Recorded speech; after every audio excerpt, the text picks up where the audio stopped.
Hati kami selalu percaya karena mata kami berulang kali melihat pertolongan Tuhan yang luar biasa. Ada momen di mana kami harus menangis, tetapi ada momen-momen di mana Tuhan dengan gagah perkasa menyelamatkan setiap orang-orang kudusnya.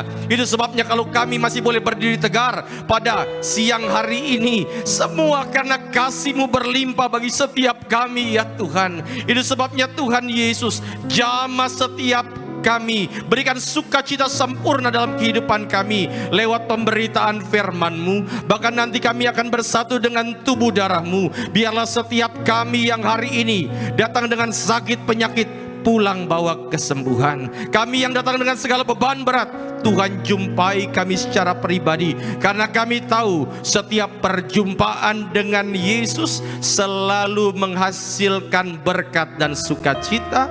Terima kasih Tuhan Yesus, dan kami mau sambut berkat firman-Mu. Haleluya. Kita yang diberkati Tuhan dengan sukacita, sama-sama katakan tepuk tangan yang meriah untuk Tuhan Yesus. Silakan duduk Bapak Ibu yang terkasih dalam Tuhan. Shalom.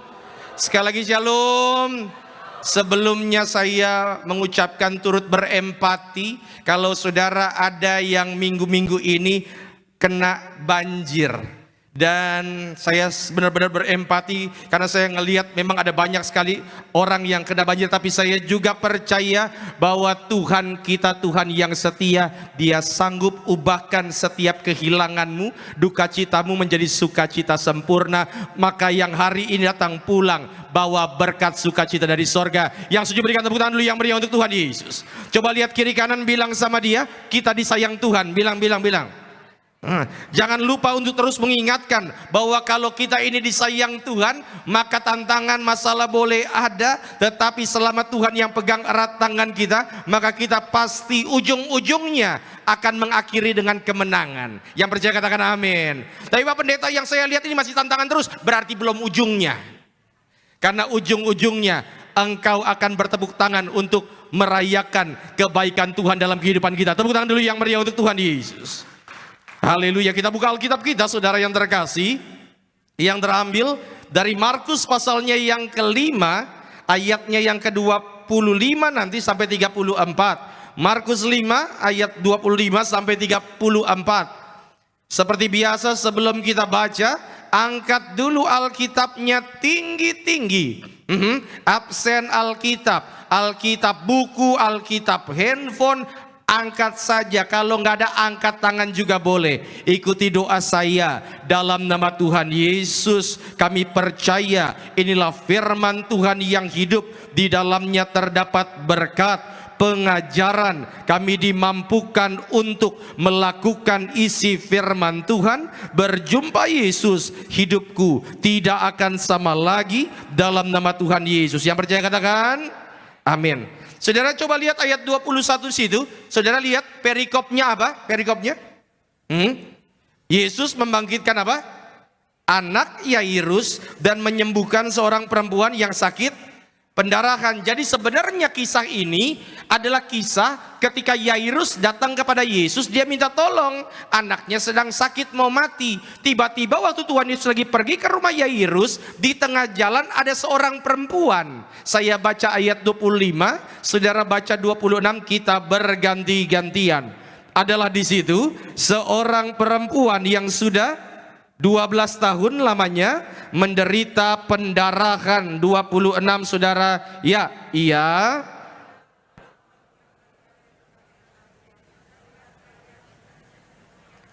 Namun malah sebaliknya, dia sudah mendengar berita-berita tentang Yesus, maka di tengah-tengah orang banyak itu, ia mendekati Yesus dari belakang. Sama-sama bilang, dari belakang. Ini penting, nanti saya akan bahas kenapa dari belakang. Dari belakang dikatakan, ya, dan menjama jubahnya. 28 saudara, ya, sebab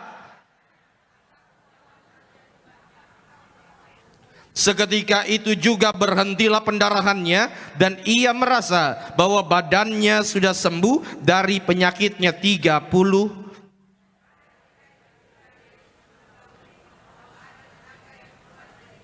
Lalu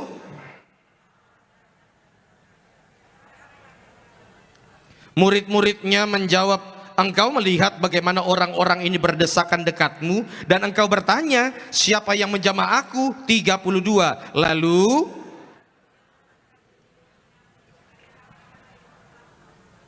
perempuan itu yang menjadi takut dan gemetar ketika mengetahui apa yang telah terjadi atas dirinya, tampil dan tersungkur di depan Yesus dan dengan tulus memberitahukan segala sesuatu kepadanya. 34. Ya, maka hai anakku,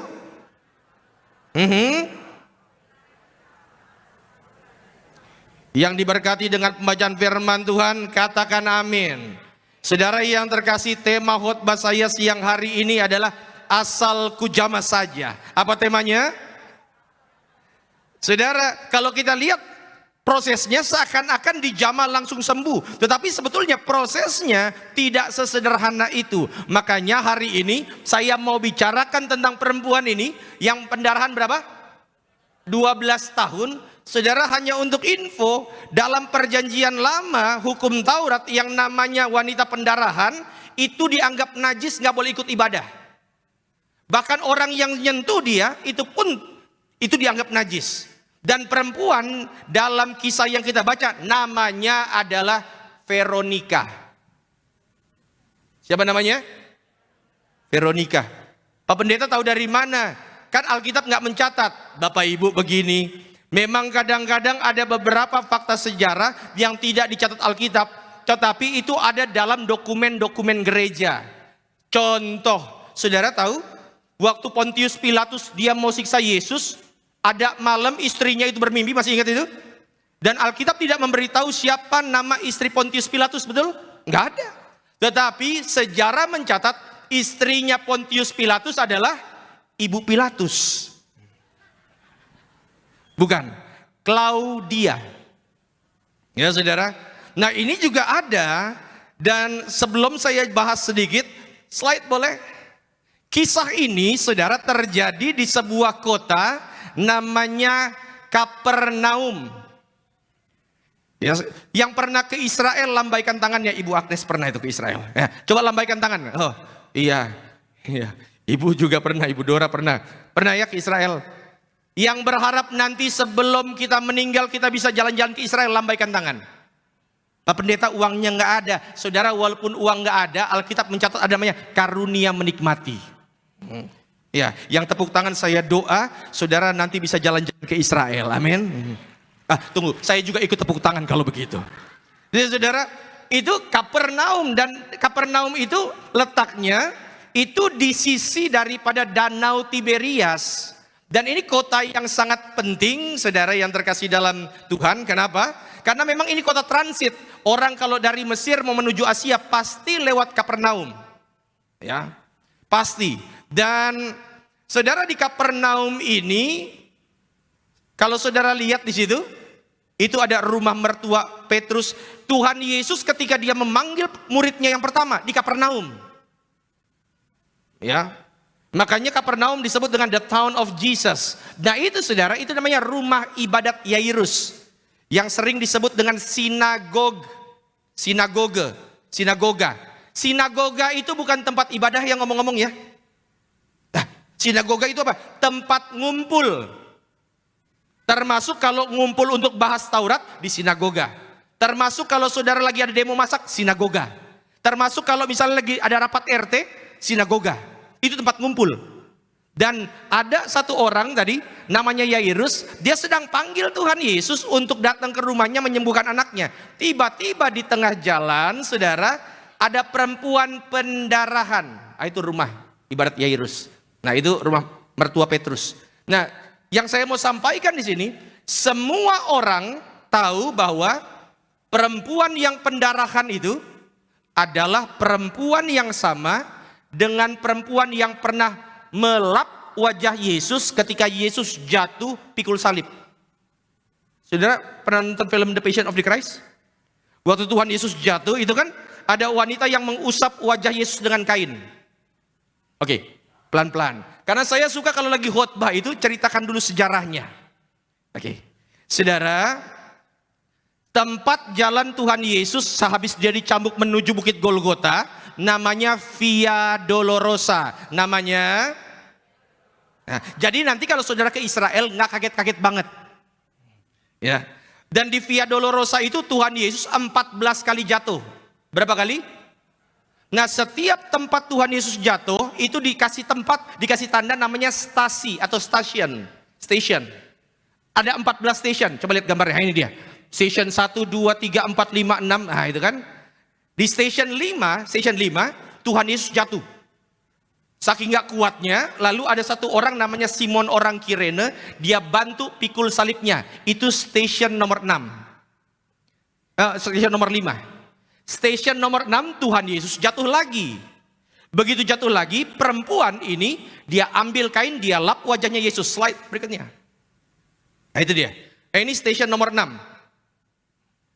Dan di situ ada tulisan Pia Veronica Faciem Christi Unteo Deterci.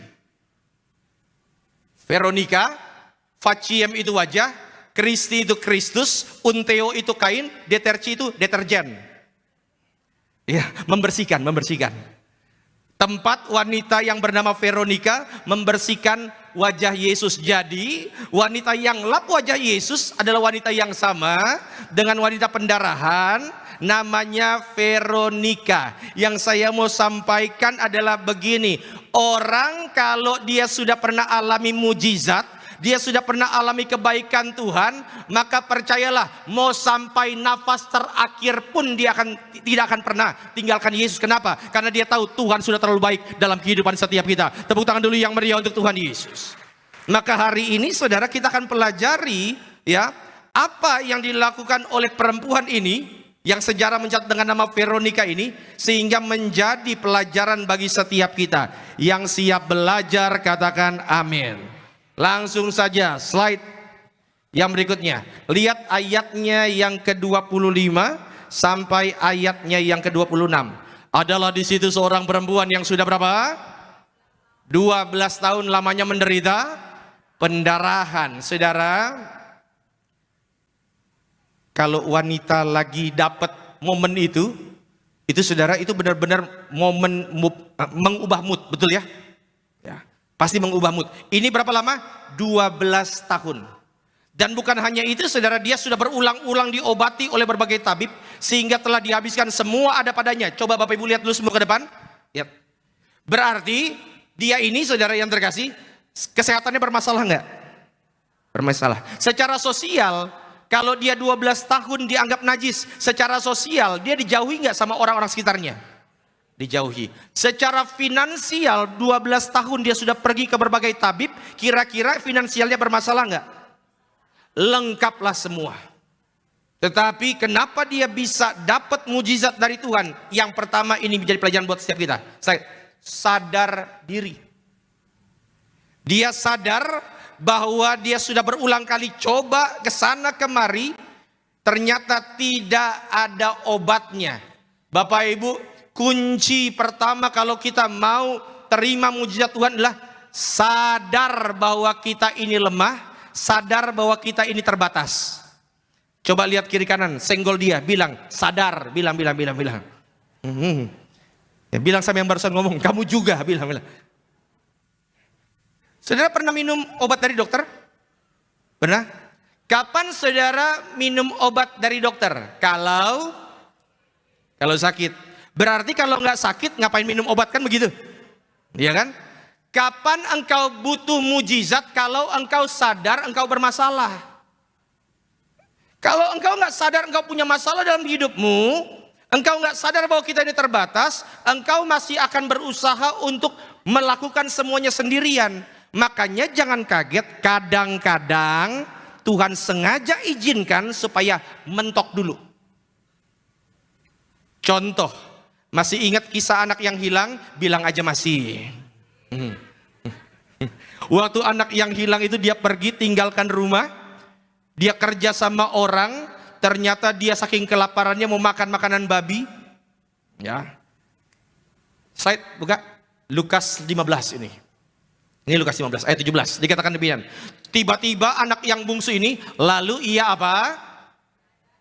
menyadari keadaannya. Katanya betapa banyaknya orang upahan Bapakku yang berlimpah-limpah makanannya, tetapi aku di sini apa? Mati kelaparan. 20, maka bangkitlah ia dan pergi kepada bapaknya. Orang hanya bisa balik pada Yesus kalau dia sadar bahwa dia tidak punya kekuatan. Dia sadar bahwa dirinya terbatas. Ya saudara, makanya sekali lagi sama-sama bilang, harus sadar. Makanya kalau ada orang-orang, Bapak Ibu kalau di sini ada yang seperti itu mohon dimaafkan ya. Makanya kalau ada orang-orang yang bilang begini, Pak Pendeta, tolong doakan anak saya supaya anak saya itu bisa dapat pekerjaan. Saya tanya anaknya mana? Di rumah Pak Pendeta lagi main game. Pak Bu gini, saya coba jelaskan dulu. Ini kalau misalnya tiba-tiba anaknya di rumah main game, kita doakan dan dia berhasil dapat pekerjaan. Pas dia dapat pekerjaan, saya mau tanya, dalam otaknya yang itu pekerjaan dapat dari mana? Dari Tuhan? Enggak, yang dia pikir pasti dari usaha saya sendiri. Tapi kalau udah mentok, baru dia cari Tuhan. Makanya kalau saya dapat jemaat seperti itu, yang saya lakukan adalah ibu yang doain anaknya ya. Supaya dia sadar nanti kalau dia ditolong, semuanya itu berkatnya dari Tuhan. Makanya saudara yang terkasih, kadang-kadang seringkali kita harus nunggu mentok dulu.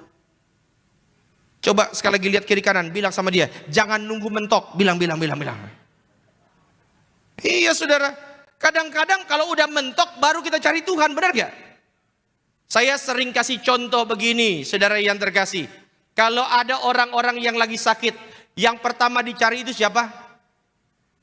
Gini, Bapak Ibu, saya ini bukan orang yang anti dengan medis.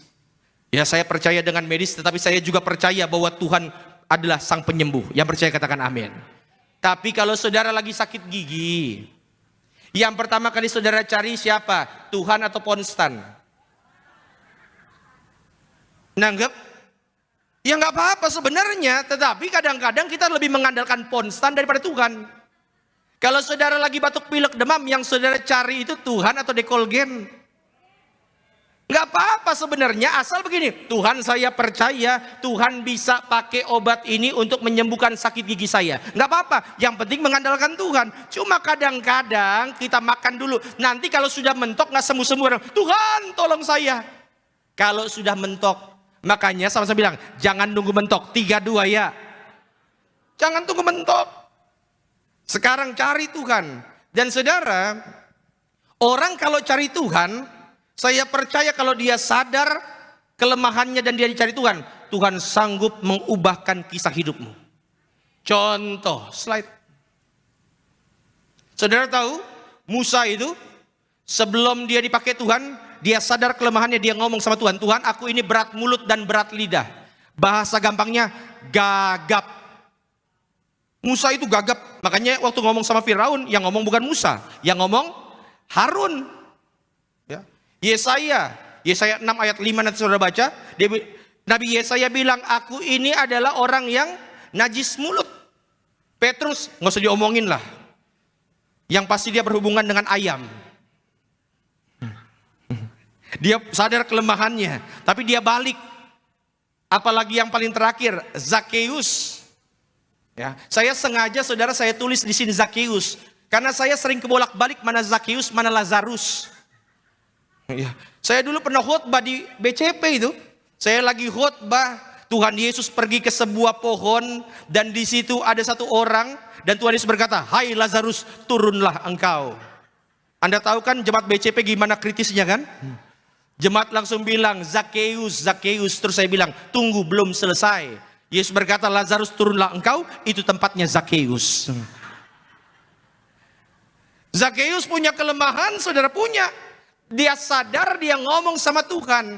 Kalau kita sadar kelemahan kita, kita serahkan kepada Tuhan. Tuhan akan sanggup ubahkan setiap cerita-cerita burukmu. Tuhan sanggup untuk ubahkan segala penyakitmu menjadi kesaksian, menjadi tari-tarian bagi setiap kita. Yang setuju berikan tepuk tangan dulu yang meriah untuk Tuhan Yesus. Makanya saya kutip kalimat Gembala Sidang Gereja Tiberias, sebagai manusia kita terbatas. Sama-sama bilang, kita terbatas. Mengakui keterbatasan bukan tanda tidak beriman, justru merupakan tindakan iman. Datang sama Tuhan. Tuhan, saya ini punya banyak sekali kelemahan. Tuhan, saya ini punya banyak sekali kekurangan. Itu sebabnya karena saya tidak kuat. Terakhir kali saya coba atasi ini semua dengan kekuatan sendiri dan semuanya berantakan, Tuhan. Itu sebabnya hari ini saya nggak mau lagi andalkan kekuatan sendiri. Karena setiap kali saya andalkan kekuatan sendiri, setiap kali saya andalkan manusia, mengecewakan. Tetapi kalau aku mengandalkan Tuhan, Tuhan sanggup untuk mengadakan tanda yang dahsyat dalam kehidupan kita. Tepuk tangan dulu yang meriah untuk Tuhan Yesus. Sama-sama bilang, sadar. Pak, Bu, sadar loh. Kita sudah, mungkin saudara, karena bagi saya penyakit itu bukan hanya ngomongin penyakit fisik. Saudara harus sadar bahwa hidup kita harus dipulihkan. Ya, harus dipulihkan. Bukan hanya ngomongin fisik, bukan hanya ngomongin finansial. Ada beberapa orang di tempat ini yang mungkin sekarang ini hatinya belum pulih. Dia masih simpan dalam hati itu. Maka saudara harus benar-benar dipulihkan. Saudara boleh taruh tangan di dada sebentar. Ikuti doa saya dalam nama Tuhan Yesus. Dengan segala kelemahan dan kekuranganku, hari ini aku serahkan hidupku, hatiku, pikiranku, supaya Engkau pulihkan sempurna berkat tercurah dalam kehidupanku. Dalam nama Tuhan Yesus. Haleluya. Tepuk tangan dulu yang meriah untuk Tuhan Yesus. Yang kedua, saudara, slide boleh ayatnya. Puji Tuhan. Ayatnya yang ke-27. Dikatakan demikian, ya. Dia, wanita ini, kenapa dia bisa terima mujizat? Dia bisa datang pada Yesus. Dia sudah mendengar berita-berita tentang Yesus. Maka saudara lihat ya, di tengah-tengah orang banyak itu, ia mendekati Yesus dari belakang dan menjamah. Pak, Bu, tolong perhatikan. Kenapa dia mendekati Yesus dari belakang?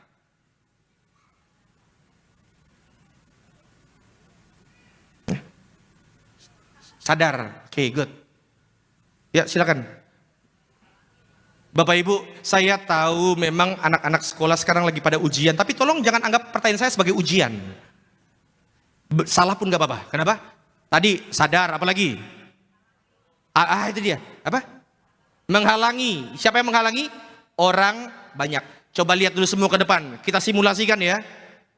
Tuhan Yesus lagi jalan. Ini perempuan datang, dia datang dari depan dan semua orang menghalangi, betul? Bahkan mungkin dia disingkirkan sama orang-orang sekitar.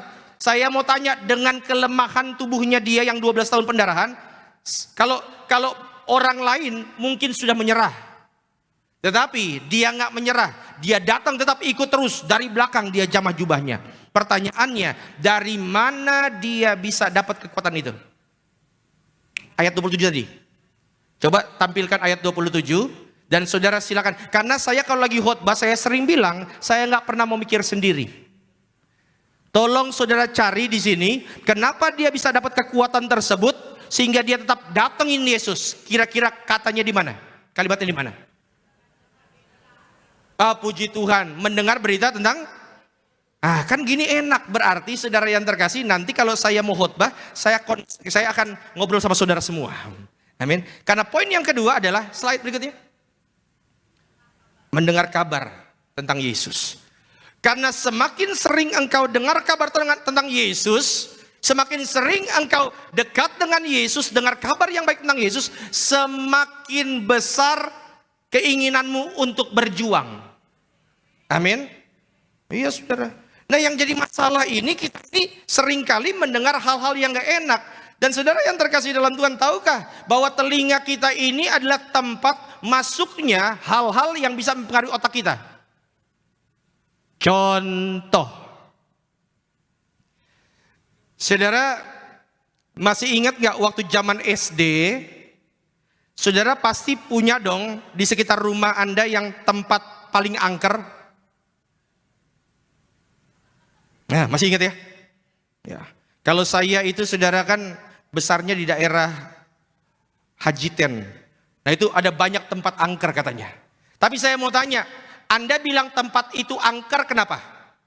Gara-gara pernah mengalami pengalaman yang aneh-aneh atau kata orang? Kata orang kan? Kata orang. Dulu mungkin Anda lewati tempat itu biasa-biasa aja. Ada pohon rotan atau bambu, yang angker itu rotan atau bambu? Oh, bambu. Pohon bambu goyang-goyang, Anda bilang, kucing paling, ya kan? Tiba-tiba Anda dengar dari kata orang, itu di pohon bambu itu. Itu waktu zaman Belanda. Ya, Belanda dan Jepang bertarung di situ. Mereka bertarung dan akhirnya mati. Bikin ceritain yang aneh-aneh. Saya mau tanya, begitu Anda lewat kedua kalinya, kira-kira jangankan bambu, lampu kedap-kedip aja kita bilang ada penunggunya. Padahal itu masalah listrik. Nanggep? Artinya kadang-kadang perasaan kita ini gampang sekali terganggu gara-gara dengar kata orang. Boleh nggak saya simpulkan bahwa kalau dengar yang baik hati kita jadi baik, dengar yang jelek hati kita jadi jelek? Bisa begitu nggak? Iya, saudara. Saudara pernah nggak pernah ketemu sama orang nih? Nggak pernah ketemu sama orang. Cuma gara-gara ada orang yang ngomongin, oh dia orangnya begini, dia orangnya begini. Pas ketemu jadi sebel. Nggak pernah. Karena jemaat Betos nggak ada yang seperti itu. Amin. Nggak ada yang ngaku. Tetapi sudah kadang-kadang seringkali telinga kita ini mendengarkan hal-hal yang negatif. Itu sebabnya saudara, setiap hari harus doa, Tuhan sucikan sehingga apa yang saya dengar benar-benar apa yang kudus. Harus begitu. Ya, saudara, slide. Saudara masih ingat kisah ini 12 pengintai? 12 pengintai Musa suruh untuk memata-matai tanah Kanaan. 10 orang datang kasih kabar buruk, 2 orang kasih kabar baik. Dan saudara tahu orang-orang yang menyebarkan kabar buruk itu disebut apa dalam Bilangan 14 ayat 36? Lihat tuh. Segenap umat itu bersungut-sungut kepada Musa dengan menyampaikan apa? Kabar busuk. Kenapa disebut kabar busuk? Slide berikutnya, boleh sekalian. Ini bahayanya kabar busuk. Karena kalau engkau sering mendengar kabar-kabar yang gak enak, itu bisa merusak pikiran dan hati loh Pak Bu. Menghancurkan hubungan. Berapa banyak hubungan yang hancur cuma gara-gara kata orang dia begini. Iya kan? Ya, merusak reputasi orang lain, mengurangi keberanian dan kepercayaan diri. Maka sering saya katakan, kalau Anda sering bertemu sama orang yang ngomongin enggak tentang orang lain, kalau Anda sering berteman sama orang-orang yang tukang gosip, saran saya mulai hari ini stop bergaul sama dia. Karena mungkin hari ini dia akan menggosipkan orang lain, hari berikutnya engkau yang akan jadi bahan gosip. Bapak Ibu yang bilang betul, Bapak Ibu korban atau pelaku? Korban. Iya saudara, jangan. Ucapkan kalimat-kalimat yang positif. Dan yang dipilih oleh wanita pendarahan itu, dia mendengarkan kabar-kabar tentang Yesus. Dan kalau dia dengarkan kabar-kabar tentang Yesus, maka percayalah, Roma mengatakan, surat Roma, iman timbul dari pendengaran, dan pendengaran akan firman Kristus. Kalau yang kita pilih adalah mendengarkan kabar-kabar hoax, kabar-kabar yang menakutkan, maka hidupmu akan dipenuhi dengan kekhawatiran. Tetapi kalau kita penuhi hati kita dengan firman Tuhan, mau ada tantangan, mau ada masalah, kita akan tetap bersyukur. Karena kita tahu firman Tuhan iya dan amin, semua janjinya pasti digenapi. Yang setuju berikan tepuk tangan dulu yang meriah untuk Tuhan Yesus. Makanya saya kutip kalimat next. Seorang pendeta Smith Wigglesworth, ini gembala sidang juga suka dengan tokoh ini, karena dia salah satu orang yang mujizatnya itu membangkitkan 13 orang mati. Ya saudara, kutipannya begini, jika Anda ingin iman Anda bertumbuh, beri makan iman Anda dengan firman Tuhan dan laparkan ketakutan Anda. Artinya, jangan kasih makan ketakutan Anda. Karena setiap kali Anda kasih makan ketakutan itu akan terus bertumbuh terus. Kasih makan dengan firman Tuhan. Ya saudara, ucapkan firman Tuhan.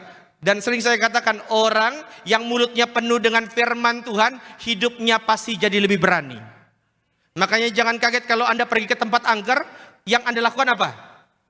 Anda pasti nyanyi lagu terpopuler sepanjang masa. Dalam nama Yesus ada kemenangan, dalam nama Yesus, dalam nama Yesus iblis dikalahkan. Saudara, mau setempat angker, setempat apa?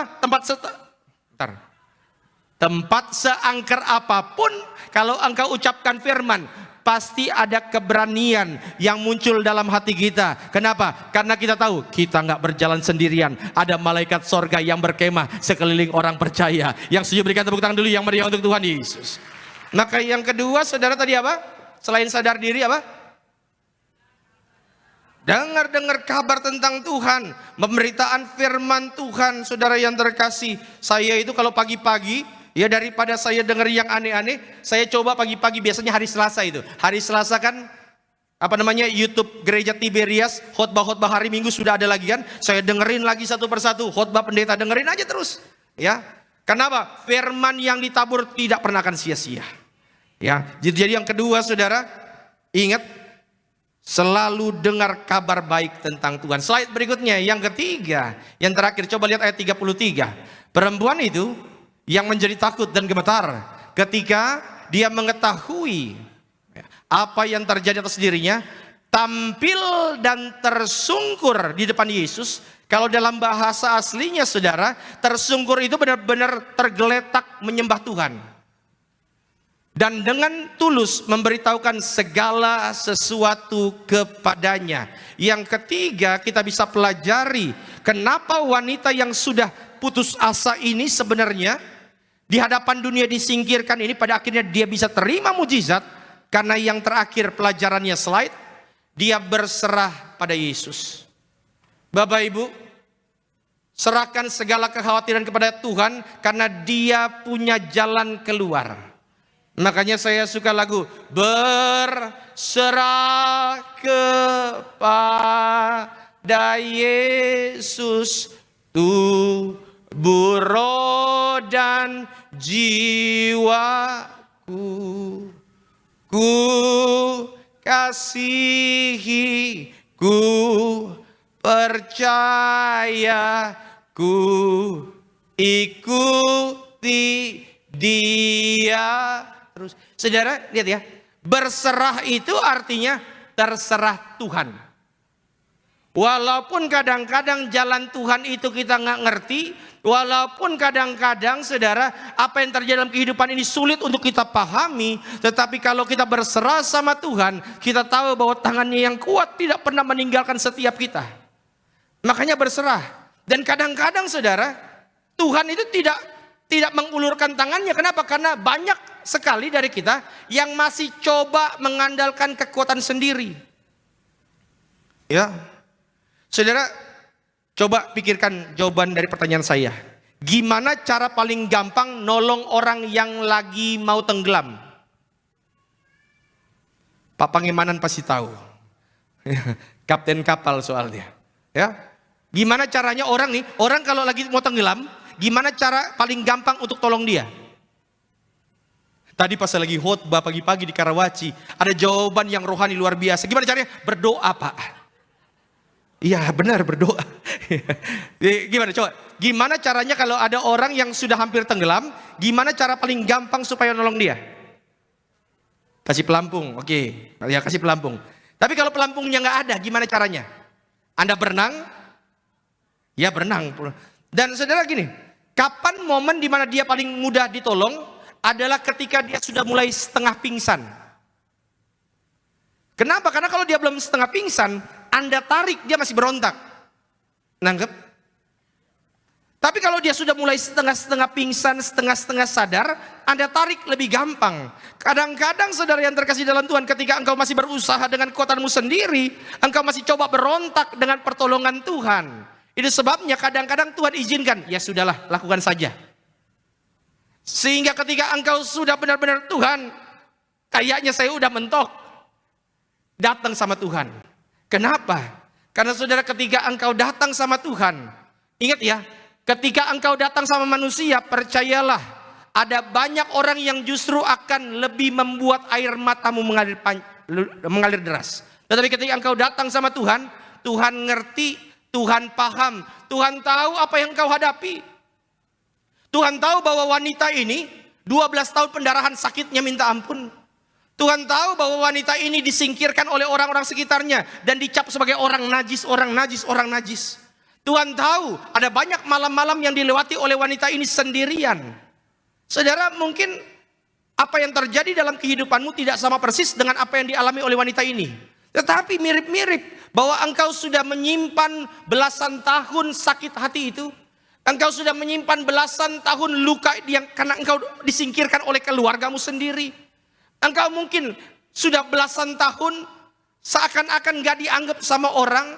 Engkau mungkin sudah mengalami sakit penyakit yang begitu parah. Engkau mungkin dulu jayanya minta ampun, tapi sekarang ini mengalami krisis dalam keluargamu. Dan hari ini kabar baiknya adalah engkau boleh datang dengan segala masalahmu, engkau boleh datang dengan segala tantanganmu. Tetapi ingat, masalahmu punya tanggal kadaluarsa.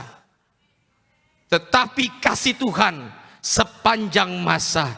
Itu sebabnya hari ini pulang dengan keyakinan yang pasti bahwa apapun yang terjadi, aku akan tetap kuat, akan tetap kujama jubahnya, karena sekali aku menjamanya, maka mujizat sorga mengalir dalam kehidupan kita. Yang setuju berikan tepuk tangan dulu yang meriah untuk Tuhan Yesus. Saya undang worship leader, pemain musik. Saudara yang terkasih dalam Tuhan, saya simpulkan khotbah saya. Yang pertama, saudara harus apa?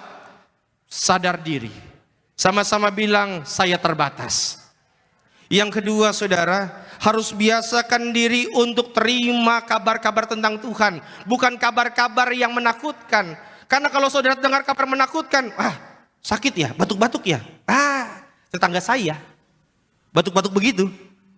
Ya, saudara, semakin sering kita dengar-dengar begitu, semakin gak bagus untuk hati kita.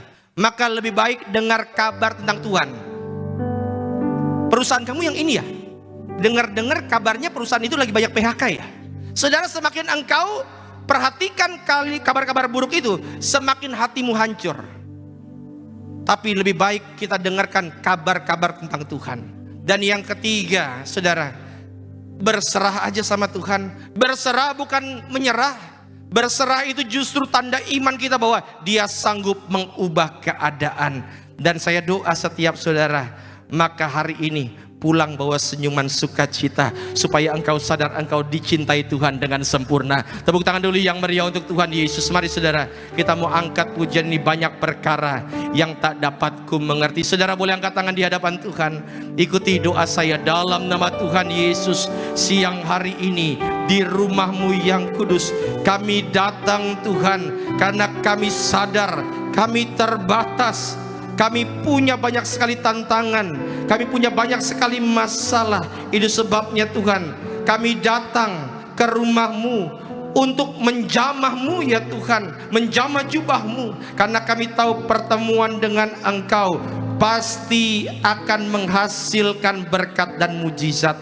Aku percaya melewati semua tantangan dalam kehidupan ini, selalu ada maksud yang indah dari Tuhan. Haleluya, turunkan tangan kita. Mungkin hari ini engkau sedang bertanya-tanya, Tuhan, saya tuh lagi rajin-rajinnya ibadah loh, saya tuh lagi rajinnya gereja, cuma kenapa yang terjadi kok hal-hal yang sepertinya memilukan hati saya? Saya ini lagi rajin-rajinnya benar-benar doa, tetapi nggak tahu kenapa kok malah ada orang-orang yang jahat yang coba singkirkan saya, yang membuat saya sepertinya harus tidak dianggap. Pak, Bu, jujur kalau Anda tanya sama saya pun nggak ngerti kenapa. Jujur, karena memang banyak perkara yang saya nggak ngerti. Engkau mungkin bertanya, Tuhan, saya ini sudah bekerja dengan semangat, taruh dengan yang baik, tetapi saya dengar ada kabar-kabar PHK dalam perusahaan saya. Kenapa ini bisa terjadi, Tuhan? Banyak apa yang kita nggak ngerti sejujurnya. Engkau mungkin saat ini sudah setia sama orang-orang yang engkau kasihi, tapi dibalas dengan hal yang menyakitkan. Dan Anda mau tanya sama saya, kenapa bisa begitu? Banyak perkara yang kita nggak ngerti. Tapi satu hal yang kita pahami, bahwa Dia Allah yang mengerti. Dia sadar, Dia tahu setiap tetesan air matamu. Tapi kita juga tahu bahwa kita tidak pernah ditinggalkan. Itu sebabnya saudara, yang hari ini engkau datang dengan segala kedukaan, dengan segala perih di hatimu, hari ini izinkan saya berdoa untuk setiap saudara. Tuhan, lihat anak-anak-Mu yang hari ini datang dengan segala tantangan, permasalahan. Kami mungkin mirip dengan wanita yang tadi, dengan segala permasalahan yang ada, sakit penyakit finansial. Kami mungkin disingkirkan, tidak dianggap. Tapi kami juga percaya kalau kami jamah jubah-Mu ya Tuhan, maka kuasa sorga pasti mengalir. Kami tidak mengerti banyak hal dalam kehidupan ini, tapi satu hal yang kami pahami, Engkau Allah yang mengerti setiap tetesan air mataku. Engkau Allah yang mengerti setiap malam-malam yang harus kuhabiskan seorang diri. Engkau Allah yang mengerti bahwa aku adalah orang-orang yang akan terus Tuhan jaga. Itu sebabnya Tuhan, pada siang hari ini jamah hatiku, ubahkan hidupku, karena aku tahu bahwa imanku kepadamu ya Tuhan akan menghasilkan perkara-perkara yang dahsyat. Terima kasih Tuhan Yesus. Terima kasih Tuhan. Terima kasih untuk segala kebaikan Tuhan. Pada siang hari ini kami terima firman-Mu. Firman ini bertumbuh berbuah lebat, menghasilkan buah-buah kehidupan, sehingga mau ada tantangan badai sekalipun, kami akan tetap kokoh berdiri kuat, karena firman-Mu menguatkan setiap langkah kehidupan kami. Terima kasih Tuhan Yesus. Terima kasih. Tiba saatnya sesudah pemberitaan firman, kami akan terima bagian yang terbaik, sakramen yang suci, yaitu tubuh dan darah Tuhan yang Tuhan sudah curahkan bagi setiap kami. Bukti sempurna bahwa Tuhan peduli atas setiap kehidupan kami, sehingga hari ini setiap yang datang pulang bawa pemulihan dari sorga. Terima kasih Tuhan Yesus. Terima kasih yang semakin hari semakin jatuh cinta kepadamu. Terima kasih Tuhan Yesus. Terima kasih. Haleluya. Kita yang diberkati Tuhan dengan sukacita, sama-sama katakan amin. Kita akan masuk dalam sakramen perjamuan kudus. Kita akan menyatu dengan tubuh dan darah Kristus pada sore hari ini. Mari jemaat Tiberias, kita bangkit berdiri bersama-sama. Kita adakan pujian tubuhmu dan darahmu Tuhan Yesus. Haleluya. Tubuhmu dan darahmu tercurah bagi kami, menyucikan, menyembuhkan, sempurnakan hidup kami. Tubuhmu Yesus menyembuhkanku, darahmu Yesus menyucikanku, ku jadi baru karena kasih-Mu. Haleluya.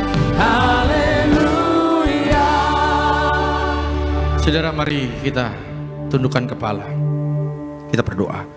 Kembali kami datang menghadap meja perjamuan suci-Mu dengan tubuh darah Tuhan di tangan kami, yang adalah bukti bahwa setiap sakit penyakit sudah disembuhkan, setiap kuk belenggu sudah dipatahkan. Kami angkat tubuh darah-Mu dengan mengucapkan nama-Mu yang kudus, nama Tuhan Yesus Kristus, yang adalah Imam Agung dari setiap pengakuan iman yang kami ucapkan. Mari saudara, kita angkat roti dan sekepala.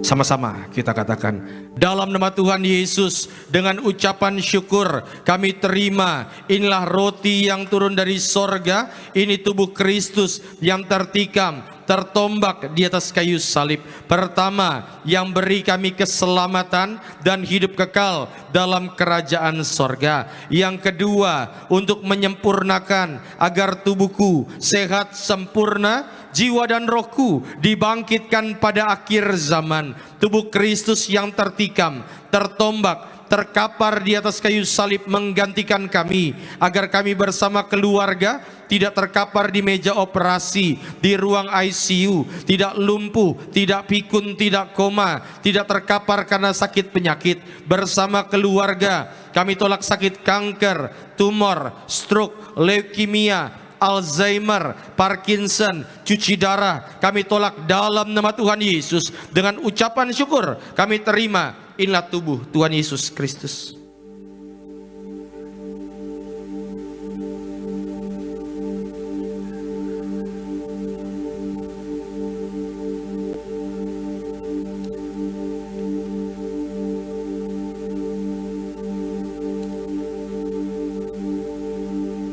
Saudara yang lagi ada pergumulan, saudara Coba saudara bawa pulang beberapa pot perjamuan kudus di rumah saudara, perjamuan kudus tetapi yang sudah diangkat di gereja. Kenapa? Karena kalau saudara perjamuan kudus tiap hari di rumah, minimal saudara pasti ucapkan firman, minimal saudara pasti berdoa. Dan kita percaya kalau hadirat Tuhan ada dalam kehidupan kita, percayalah mujizat pasti terjadi. Pemulihan ekonomi, finansial, keluarga, hubungan, Tuhan akan berikan pada setiap kita. Kenapa? Tuhan yang adakan mujizat. Amin. Mari kita angkat anggur yang akan dibentuk menjadi darah Yesus. Sama-sama kita katakan, dalam nama Tuhan Yesus, dengan ucapan syukur kami terima inilah darah Tuhan Yesus Kristus yang tertumpah, tercurah di atas kayu salib sebagai perjanjian baru, perjanjian kekal. Pertama, ampuni kami dari setiap dosa, hapus setiap kutuk. Kami janji hidup dalam pertobatan, dalam kekudusan. Keluarga kami kudus. Kami tolak perzinahan, percabulan, dusta, orang ketiga dalam rumah tangga, perceraian. Kami tolak dalam nama Tuhan Yesus. Tangan kami kudus, tidak kasar, tidak curi. Mulut kami kudus, tidak tipu, tidak fitnah. Kami tolak fitnah atas keluarga, fitnah atas gereja. Yang kedua, darah Yesus materaikan kami sebagai warga sorga bersama keluarga. Nama kami tercatat dalam kitab kehidupan, punya rumah di bumi, rumah di sorga, berkumpul di bumi, berkumpul di sorga. Yang ketiga, oleh darah dan bilurnya setiap sakit penyakit hari ini disembuhkan, setiap organ tubuh disempurnakan, setiap sel darah ditahirkan. Kami tolak migrain, sakit kepala, vertigo, diabetes, hepatitis, darah tinggi, darah rendah. Kami tolak dalam nama Tuhan Yesus. Kolesterol kami normal, tekanan darah kami normal, tidak asam urat. Kami tolak syaraf kejepit. Bersama keluarga kami diberkati panjang umur dalam nama Tuhan Yesus. Saudara jangan diminum dulu. Sebutkan sakit penyakit saudara. Doa di hadapan Tuhan. Doa. Engkau yang sekarang ini nggak tahu kenapa saudara, mungkin engkau migrain berulang kali sakitnya minta ampun. Hari ini bawa dalam doa. Sembuh muncul lagi, sembuh muncul lagi, bawa dalam doa. Sadar bahwa kita ini punya keterbatasan.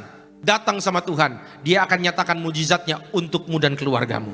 Kembali sama-sama kita ucapkan, dalam nama Tuhan Yesus, Tuhan yang perintahkan Gembala Sidang Tiberias untuk mengucapkan bahwa perjamuan kudus ini kuasanya lebih dari roti mana. Bangsa Israel dengan roti mana tiap hari makan tidur, jubah baru, kasut yang baru. Kami yang terima darah Yesus diberkati sempurna. Apapun yang kami kerjakan diberkati Tuhan lipat kali ganda. Bisnis, keluarga, pendidikan, pelayanan diberkati lipat kali ganda untuk kemuliaan Tuhan. Kami tolak kemiskinan, kebangkrutan, kekurangan. Kami tolak hutang-hutang pribadi dalam nama Tuhan Yesus. Bersama keluarga kami semua sejahtera, mulia, suatu saat terbang ke sorga, pesta di sorga sepanjang masa. Segala penderitaan, sakit penyakit, dosa dan kutuk sudah diselesaikan di atas kayu salib. Inilah darah Tuhan Yesus Kristus. Saudara yang bawa botol minyak urapan, ikuti doa saya. Dalam nama Tuhan Yesus, kami doa tiap pot, tiap tetes inilah minyak urapan dari sorga, memuliakan Tuhan, memuliakan manusia, usir setan, sembuhkan sakit penyakit. Kami yang diurapi, berkatnya lebih dari teman-teman sekutu kami. Dalam nama Tuhan Yesus, dioleskan atas toko, bisnis, dagangan, usaha, properti, dijaga malaikat sorga. Dalam nama Tuhan Yesus Kristus. Saudara silakan duduk dan silakan naikkan doa-doa saudara di hadapan Tuhan. Inilah adalah ibadahmu yang sejati, bahwa segala pergumulanmu saatnya saudara ngomong sama Tuhan, pribadi lepas pribadi. Apapun yang engkau rasakan dalam hatimu, ngomong sama Tuhan. Minimal ucapkan terima kasih kepada Tuhan, minimal itu. bawa dalam doa. Tuhan berkati setiap lembar permohonan doa. Tuhan berkati juga Ibu Margareta, Tuhan berkati Restina Gultom, juga keluarga Samosir, Ibu Ineke, Tuhan berkati Ibu Wita, Tuhan berkati juga keluarga Pangemanan, diberkati Tuhan, keluarga Zega juga Tuhan berkati, Pak Surya, Ibu Sona Jebora, Tuhan berkati siapapun mereka yang menulisnya dengan iman, Ibu Asna Boru Ginting, siapapun mereka yang menulisnya dengan iman, mereka akan menuainya dengan sorak-sorai. Terima kasih Tuhan Yesus, terima kasih untuk segala berkat-Mu sehingga ibadah ini boleh berjalan dengan baik. Nama Tuhan dipermuliakan, jemaat terima mujizat. Doaku Tuhan Yesus, mereka yang datang dengan segala pergumulan, sakit, penyakit, beban, permasalahan, Tuhan yang beri jalan keluar bagi setiap kami.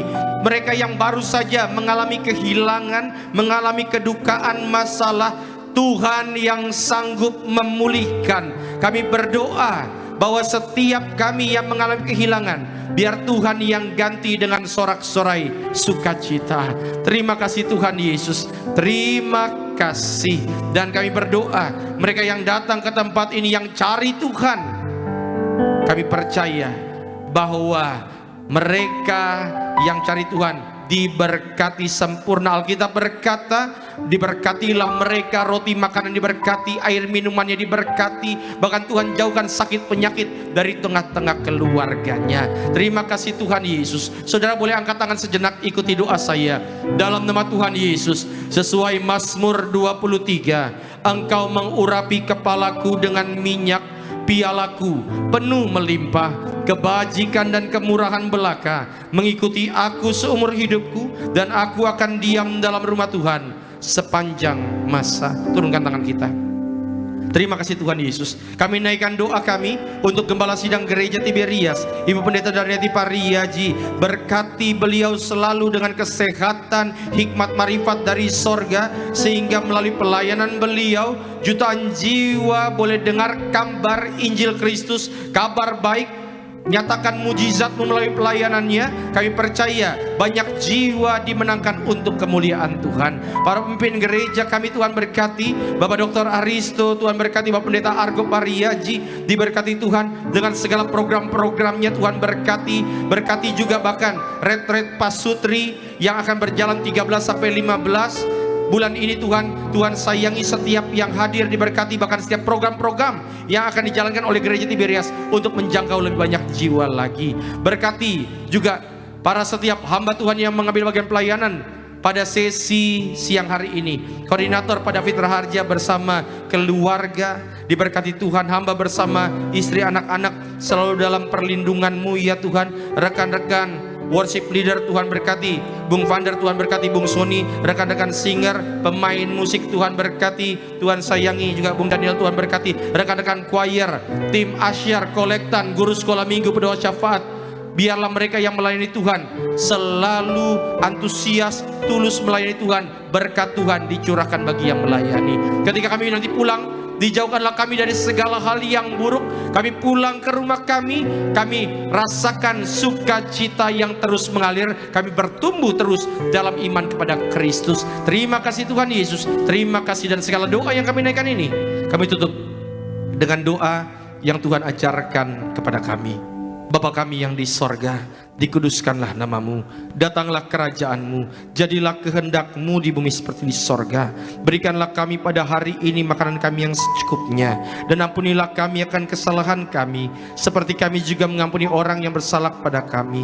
Dan janganlah membawa kami ke dalam pencobaan, tapi lepaskanlah kami daripada yang jahat, karena Engkaulah yang punya kerajaan dan kuasa dan kemuliaan sampai selama-lamanya. Tiberias Tuhan bangkit berdiri, arahkan hatimu kepada Tuhan Yesus. Terimalah berkat yang diucapkan dalam nama Bapa, Putra dan Roh Kudus, di dalam nama Tuhan Yesus Kristus.